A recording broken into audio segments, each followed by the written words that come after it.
Hey guys, आज हम कांचीपुरम के कैलाशनाथर मंदिर के मुख्य आकर्षण को देखने जा रहे हैं। यह एक प्राचीन मंदिर है। पुरातत्वविदों का अनुमान है कि इसे लगभग 700 एडी मतलब लगभग 1300 वर्ष पूर्व बनाया गया था। हालांकि स्थानीय लोगों का मानना है कि यह इससे भी पुराना है। यहाँ के लोग आपको बताएंगे कि यहाँ से ही सभी हिंदू मंदिरों की शुरुआत हुई और ये ही दुनिया का पहला हिंदू मंदिर है। मंदिर में प्रवेश करने से पहले ही हमें अनुभूति होती है कि मंदिर में कुछ आकर्षक विशेषताएं हैं। मंदिर परिसर के बाहर ये विशाल वर्ग क्या है? यह एक विशाल बैल है जिसे भगवान शिव के पर्वत पर नंदी के नाम से जाना जाता है, जिन्हें सीधे मंदिर के प्रवेश द्वार के बाहर सामने रखा गया है। हिंदू मंदिरों के बाहर नंदी को देखना बहुत दुर्लभ है। यह संकेत है कि यह एक बहुत ही प्राचीन मंदिर है। याद रखें, मैंने आपको दुनिया का सबसे बड़ा मोनोलिथिक बैल दिखाया था, जो प्राचीन लेपाक्षी मंदिर में है। जी हाँ, उन्हें भी मंदिर के बाहर ही रखा गया है और एक कोने में मंदिर का तालाब है। इस मंदिर के टैंक को पानी जमा करने के लिए बनाया गया था और इसे एक उल्टे पिरामिड की तरह बनाया गया है। आज यह खाली है, लेकिन 1000 साल से भी पहले इसे पवित्र हीलिंग वाटर प्रदान करने का स्रोत माना जाता था। यह बंद है और हम आज अंदर नहीं जा सकते। इसे बंद रखा जाता है क्योंकि कुछ लोग इसे नष्ट करने की कोशिश कर रहे हैं। मंदिर के ठीक बाहर कई सुंदर लिंगम हैं, जिनमें से प्रत्येक को अपने कक्ष में रखा गया है। यह एक बहुआयामी लिंगम है। इस लिंगम को देखना हमेशा मंत्रमुग्ध कर देने वाला होता है। इसकी 8 भुजाएं हैं और मंदिर के मुख्य कक्ष के अंदर के लिंगम में 16 भुजाएं हैं। लिंगम के पीछे आप शिव, उनकी पत्नी और एक बच्चे को दिखाती हुई नक्काशी देख सकते हैं। आपको याद है, मैंने आपको इसी तरह की नक्काशी महाबलीपुरम के समुद्र तट मंदिर में दिखाई थी और मैंने पूछा था कि यह बच्चा कौन था, क्योंकि शिव के 2 पुत्र गणेश और कार्तिकेय हैं। यह आपसे प्रश्न था और आप में से अधिकांश ने उत्तर दिया था कि नक्काशी कार्तिकेय को दर्शाती है, क्योंकि बच्चे को एक मानवीय चेहरे के साथ दिखाया गया है और हम सभी जानते हैं कि गणेश तो गजमुखी हैं। लेकिन यह दिलचस्प जानकारी है। अगर आप इन दोनों मंदिरों के आसपास के स्थानीय लोगों से पूछेंगे तो वे आपको बताएंगे कि यह बच्चा गणेश है। प्राचीन ग्रंथ हमें बताते हैं कि गणेश नरमुखी थे और उन्होंने अपना सिर खो दिया और बाद में एक हाथी का सिर उनके शरीर पर प्रत्यारोपित किया गया।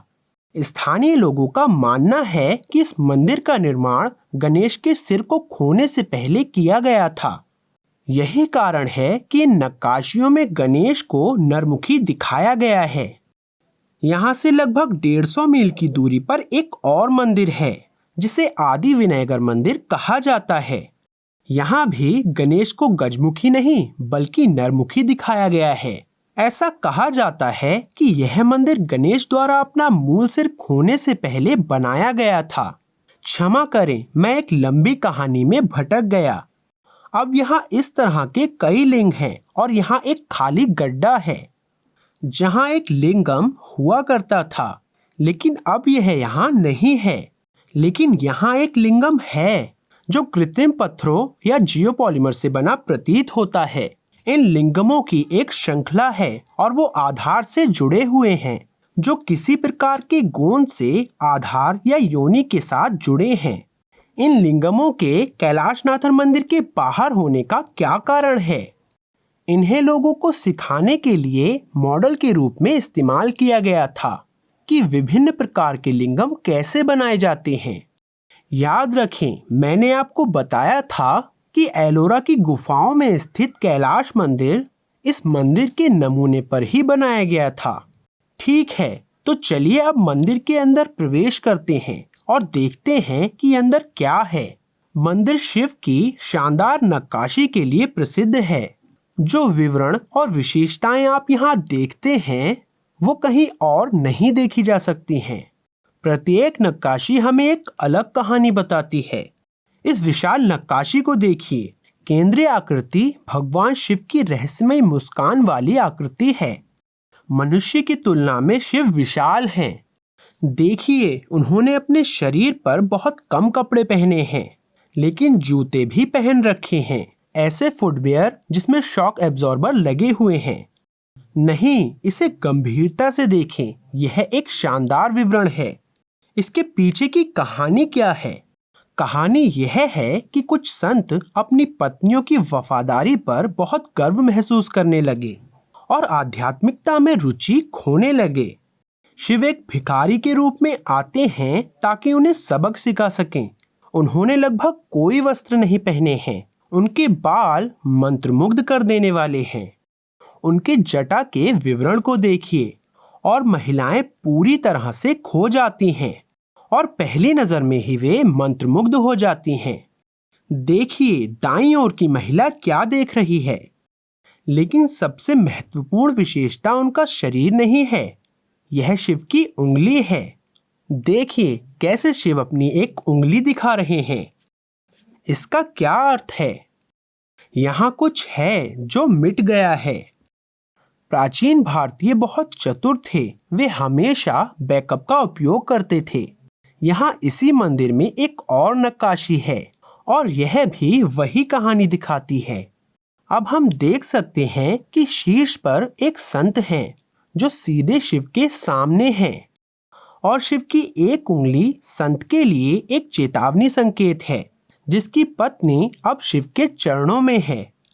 कहानी की शिक्षा ये है कि प्रेम अस्थायी है, आध्यात्म शाश्वत है। एक भिखारी या आवारा भी आपके प्रेमी को छीन सकता है। शिव के इस रूप को भिक्षाटन कहा जाता है, जिसका अर्थ है भिखारी। भले ही यह मंदिर शिव को समर्पित है, लेकिन यहाँ भगवान विष्णु की भी कई नक्काशियाँ हैं। इतिहासकार यह तर्क देना पसंद करते हैं कि शिव के अनुयायी और विष्णु के अनुयायी अनंत काल से लड़ते रहे हैं, लेकिन यह प्राचीन मंदिर यह दिखाता है कि ऐसा नहीं था। आप यहाँ विष्णु की भी कई कहानियाँ देख सकते हैं। यह नरसिंह हैं जो बुराई का नाश करने के लिए आधे सिंह का रूप धारण करते हैं। इस मंदिर की एक अजीब विशेषता यह है कि आप तस्वीरों के माध्यम से पूरी कहानी नहीं देख सकते। आपको यहाँ आकर इसका आनंद लेना होगा। इस तरह की तस्वीरें आपको आधी कहानी ही बताती हैं। आपको पूरी कहानी को बाएं से दाएं देखना होगा। आप भगवान विष्णु को एक बौने के रूप में देख सकते हैं, जो बलि नामक राजा से 3 फीट की जगह की भीख मांगते हैं। बलि उन्हें पानी देते हैं, जो इस बात का प्रतीक है कि वह इच्छा पूरी कर रहे हैं। अब विष्णु विशालकाय बन जाते हैं और एक पैर में वह सारी भूमि को जीत लेते हैं और उनका दूसरा पैर आकाश को जीत लेता है। अब राजा बलि के पास विष्णु के तीसरे चरण के लिए अपना सिर प्रस्तुत करने के अलावा कोई विकल्प नहीं है। आप देख सकते हैं कि तीसरे चरण के लिए बलि अपने सिर को देने के लिए जमीन पर बैठे हैं। यह सब एक तस्वीर में कैद करना असंभव है, क्योंकि ये याली बाईं और दाईं ओर से बाधा डालते हैं। तो यहाँ की हर नक्काशी कुछ इस तरह की कहानी कहती है। मैं आपको बस कुछ ही बता रहा हूँ। मैं आपको इस मंदिर की सारी कहानियाँ नहीं बता सकता। इसमें मुझे कुछ हफ्ते लगेंगे। इस मंदिर में की गई नक्काशी न केवल कहानियों को दर्शाती हैं, बल्कि बहुत अजीबोगरीब प्रतीक भी दिखाती हैं। यहाँ हमारे पास कई लोगों की कतार है जो एक साथ बैठे हैं। ये लोग कौन हैं और क्या कर रहे हैं? यह नक्काशी मिट गई है, तो मुझे उसी मंदिर में एक और नक्काशी मिली जो उसी नक्काशी को दर्शाती है। यहाँ केवल 6 शरीर हैं, लेकिन देखिए कुल 11 सिर हैं, क्योंकि 5 लोग पीछे से अपना सिर बाहर निकाल रहे हैं। कितनी हैरान कर देने वाली नक्काशी है। कौन है ये लोग? प्रत्येक सिर प्रतीकात्मक रूप से प्राचीन भारतीय कैलेंडर में एक चंद्र दिवस का प्रतिनिधित्व करता है और यह नक्काशी 11वें चंद्र दिवस का प्रतिनिधित्व करती है, जिसे एकादशी के नाम से जाना जाता है। इस दिन उपवास करने और अपने शरीर को शुद्ध करने के लिए कहा जाता है। इस मंदिर में इस तरह की बहुत सी दुर्लभ नक्काशियां हैं। आज हम में से ज्यादातर लोग यह नहीं जानते कि इन नक्काशियों का मतलब क्या है। यहाँ पर एक विचित्र देवी है जो पालथी मारकर बैठी हैं। यहाँ तक कि उनके पैर भी मुड़े हुए हैं। वह घबराई हुई प्रतीत होती हैं। आसपास हम हिरण और बकरी जैसे जानवरों को देख सकते हैं। ऊपर की ओर उनकी बगल में एक कौवे जैसा पक्षी भी खड़ा है।